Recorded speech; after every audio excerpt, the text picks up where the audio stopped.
آج کی یہ پریس کانفرنس ملک پاکستان کے اندر جو مہنگائی اور بے روزگاری کا مسئلہ کھڑا ہو چکا ہے، 2018 کی جو حکومت تبدیلی کے نام کے اوپر آئی، اور ہم یہ دیکھتے ہیں کہ 2-2.5 سال کے بعد تبدیلی یہ آئی کہ انسان جو ہے اس سطح غربت سے بھی کی لکیر سے بھی نیچے ٹچ کر رہے ہیں۔ مہنگائی کئی 100 گنا بڑھ چکی ہے۔ بے روزگاری کا مسئلہ تو اس سے پہلے ہی تھا۔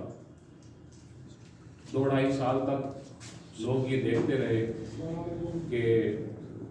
جو موجودہ حکومت ہے، جس نے اتنے بلند و بلند دعوے کیے تھے لوگوں کی صورتحال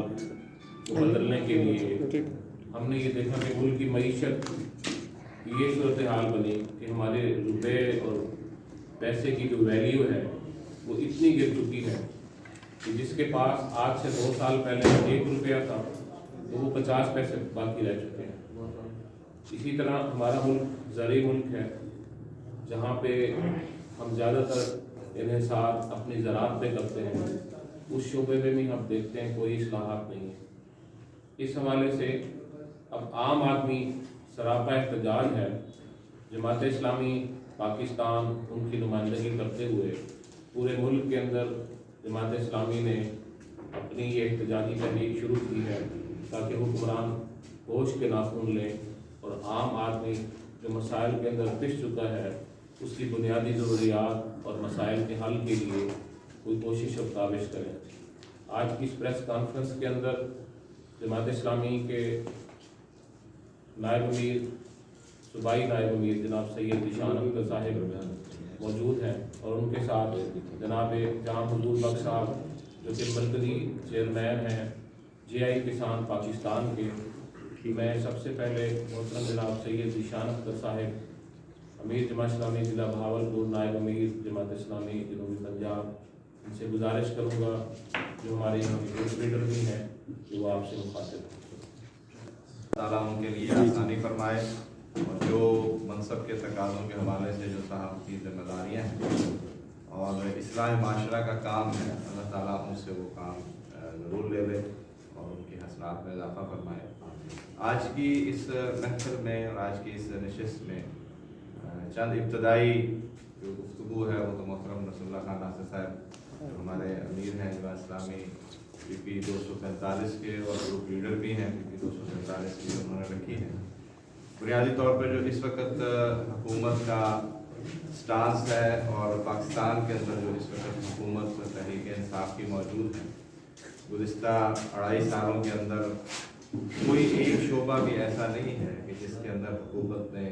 کوئی مثبت کارکردگی کا مظاہرہ کیا ہو۔ اور اس وقت جو سرویز بھی ہو رہے ہیں، اور خود ہم کیونکہ ظاہر ہے اسی معاشرے کا حصہ ہیں اور مڈل کلاس سے ہمارا تعلق ہے، اور اس وقت جو کیفیت ہے کہ جتنی تیزی کے ساتھ مہنگائی کا جن جو ہے وہ بوتل سے نکلا ہے اور بڑھتا چلا جا رہا ہے، کہیں پر بھی اس کی بریک نہیں ہے، اور جو عام ضروریات زندگی ہے وہ اتنی مہنگی کر دی گئی ہے کہ غربت اور غربت کے بعد جو میڈیوکر لوگ ہیں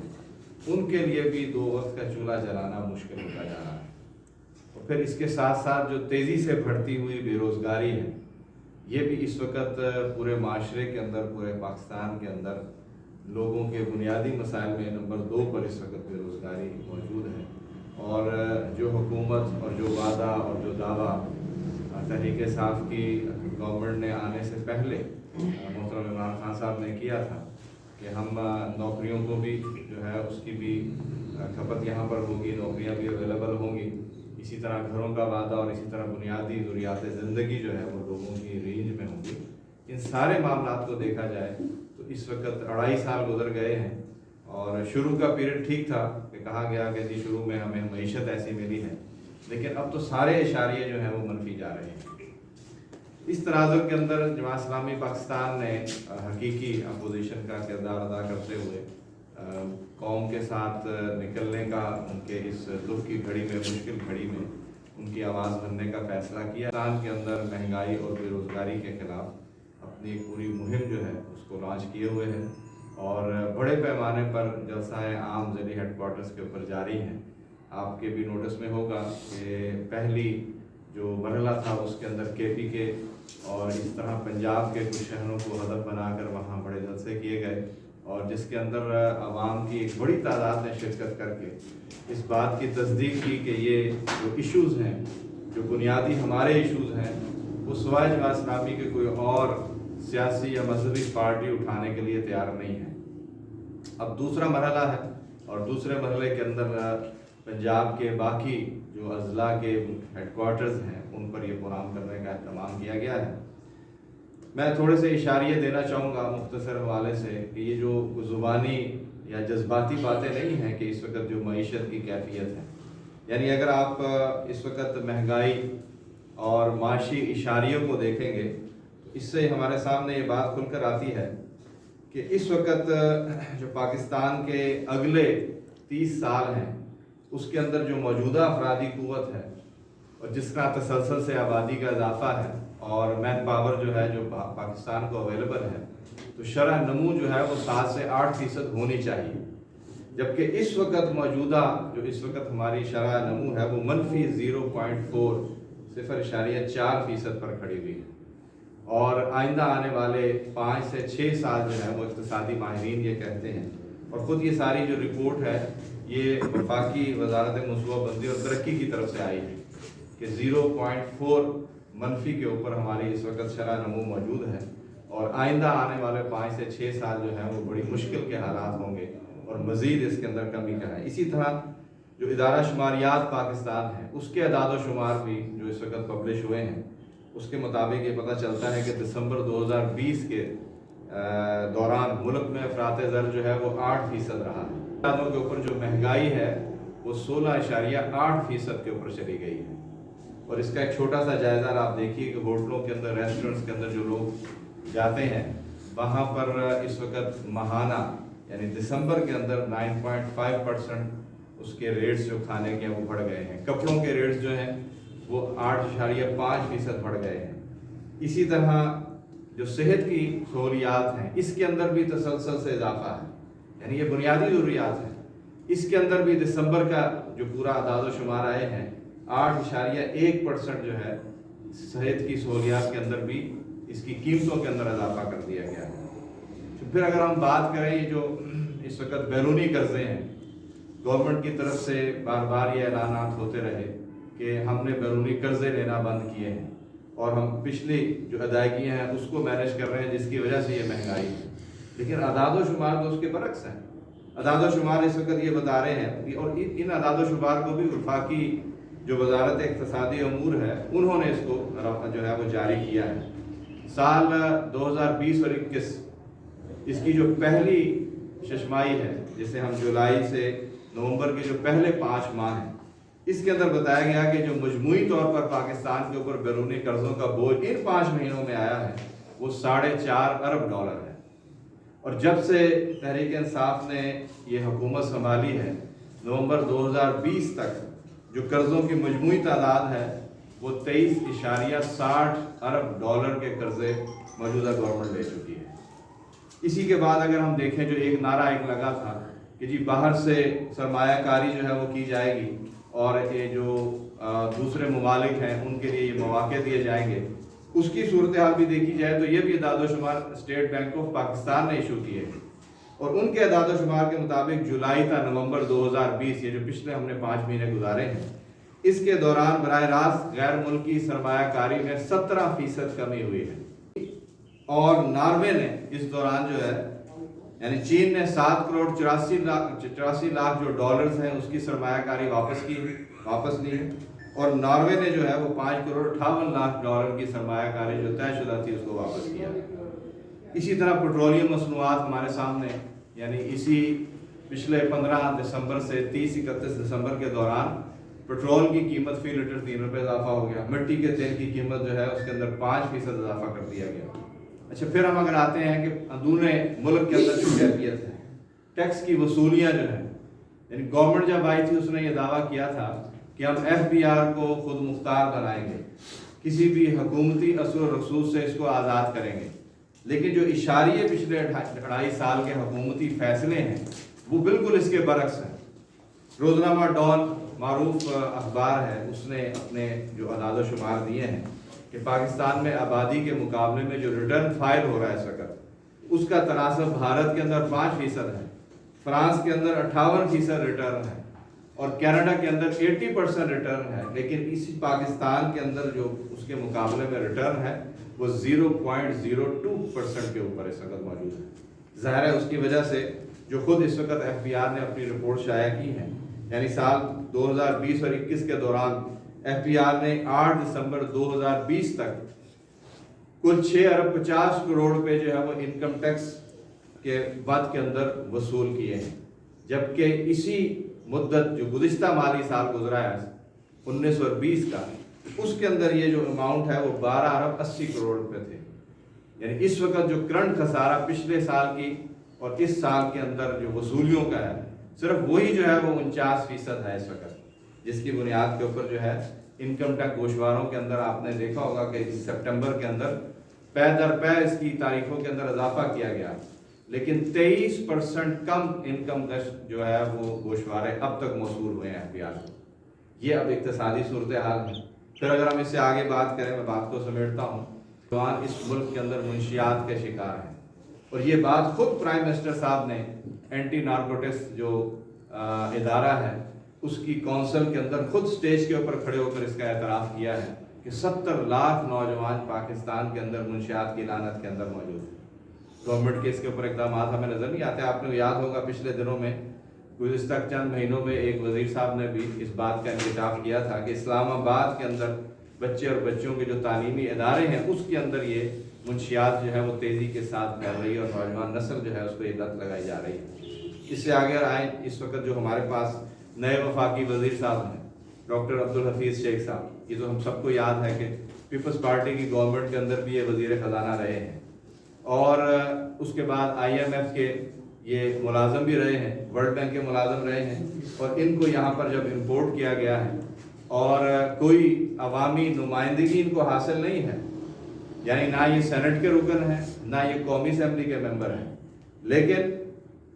پرائم منسٹر پاکستان نے آرٹیکل 90.9 جو اس کا سب ہیڈنگ ہے، جس کے تحت چیف ایگزیکٹو کو یہ اختیار حاصل ہے کہ وہ کسی بھی شہری کو 6 ماہ تک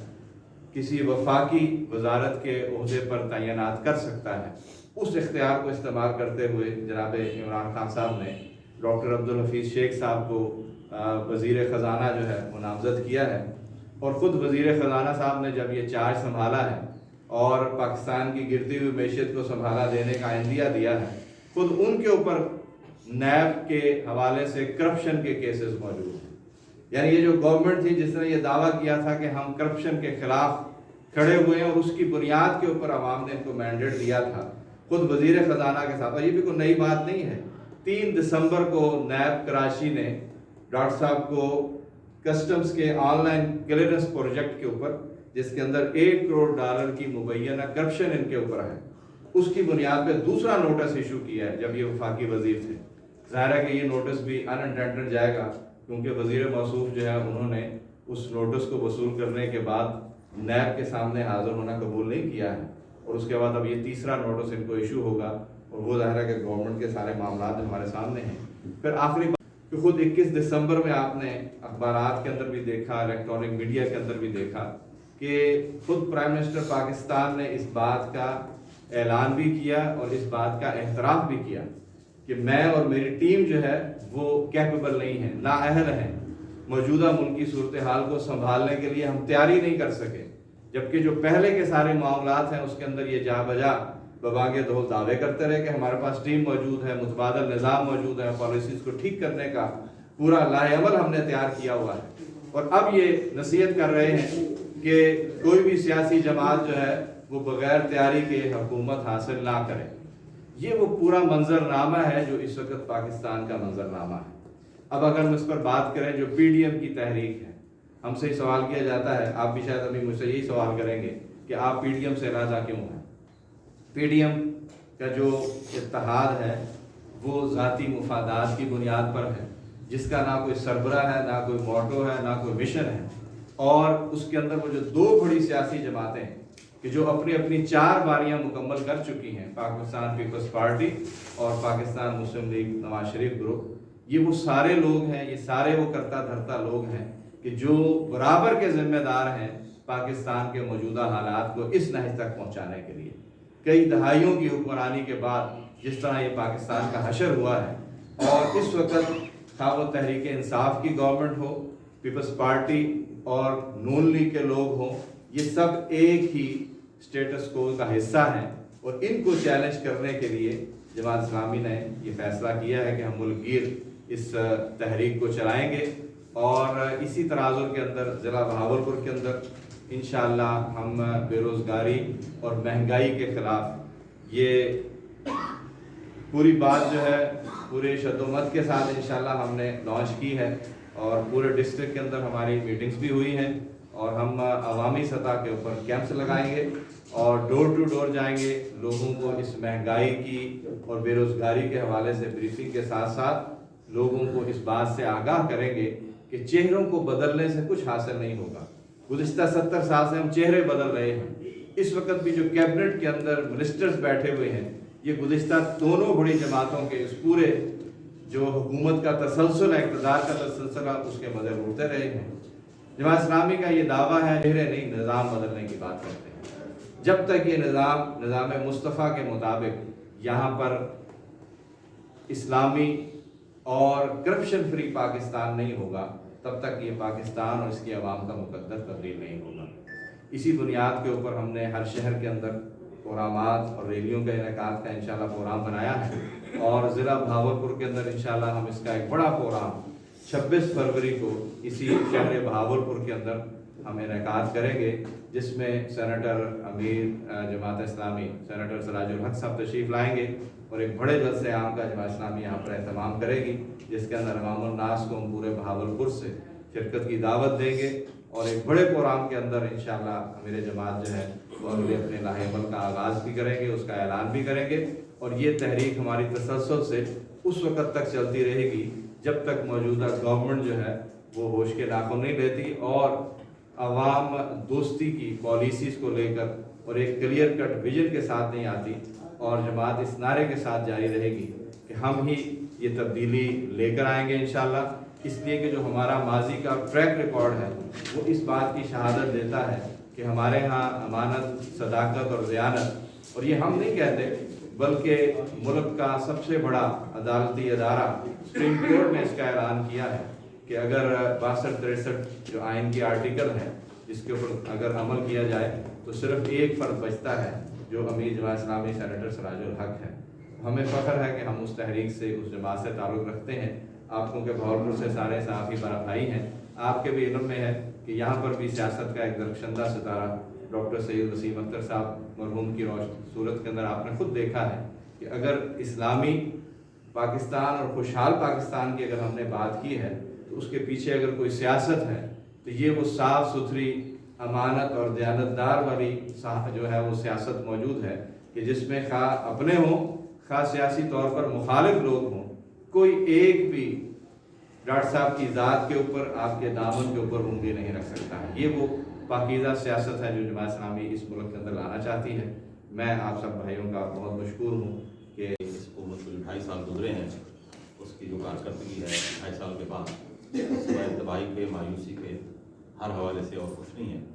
تو زراعت کے حوالے سے بھی جو صورتحال ہے وہ بھی انتہائی